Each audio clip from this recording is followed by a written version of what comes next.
So how many money makers and how many money spenders in the room? Money makers? Money spenders? Oh boy. I've got a great audience. Oh boy. Okay. So we're going to get down to business with guru-free marketing. Marketers, marketing decision makers have been driving their organizations into the oncoming storm for years. And today we are seeing the results. And the results are not pretty. Most marketers admit that a majority of their spend is not hitting the top line or affecting the bottom line. And only 23% of CEOs say that marketing professionals themselves are making a valuable contribution to the organization. And I know why. It's because most marketers are not using, are underutilizing actually, the internet's ability to create meaningful business outcomes, sales, leads, and increased customer value and loyalty. Most marketers still use the internet as a mass media. They treat it that way. They use it to create preference rather than to create demand, sales, and leads. Social media. It's novel, it's new, it's memorable, but it's not serving a mature business purpose. It's not serving a clear function. And frankly, it doesn't sell much. So what's going on here? What's wrong? I'll tell you what's wrong. Our thoughts and our actions have been hijacked by gurus whose business goals and objectives are clearly not in line with our business goals and objectives. The gurus are wrong. There is no fundamental change in the rules that govern our businesses. There is only rats. It's ruthless. So, can I have my notes, please? The answer is direct marketing, not broadcasting what customers should want to them, but translating their evolving needs with them.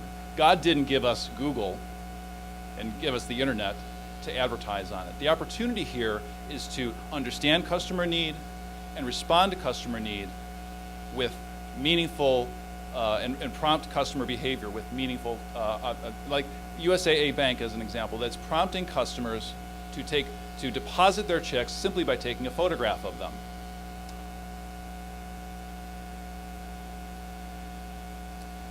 And Dr. Foster Smith, who doesn't provide videos to entertain or as a novelty or even to educate or create preference among their customers so much as they do to create demand, to prompt pet owners to buy.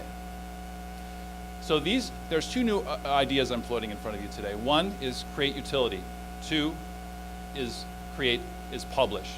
And find new ways, like the leading organizations, to mesh those ideas and use those ideas to create digital outcomes with your customers. And oh, by the way, today's marketing leaders are forcing their accountability on their marketing teams. So Twitter and Facebook are not just novel ways to to distribute links, but they are actually demand creation tools. So these leading organizations are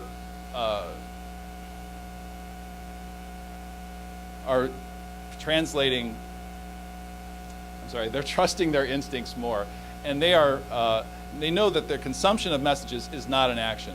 Taking an action is an action, right? And so the objective is to find ways to align your corporate actions with your customers' corporate actions. Now, I want Mark Zuckerberg to eat, but I want you guys to eat as well and feed your families. It's not our job to create business models for social media companies, is it, right? Are you with me, yes or yes? These guys work for us, right? So, and another thing, copying by pursuing best practices is a complete waste of time. You cannot copy marketing success. So please, I urge you to stop doing so. But most of all, it is time to stop following the leaders who have been, it is time to stop entrusting those who have a financial stake in the game to lead us, like this guy. It is time for guru-free marketing. and we have to go cold turkey on some very bad habits. That's a cold turkey, right? So we need to expect more of marketing, we need to demand more of marketing, and not become a tool of the shiny new tools themselves. Thank you.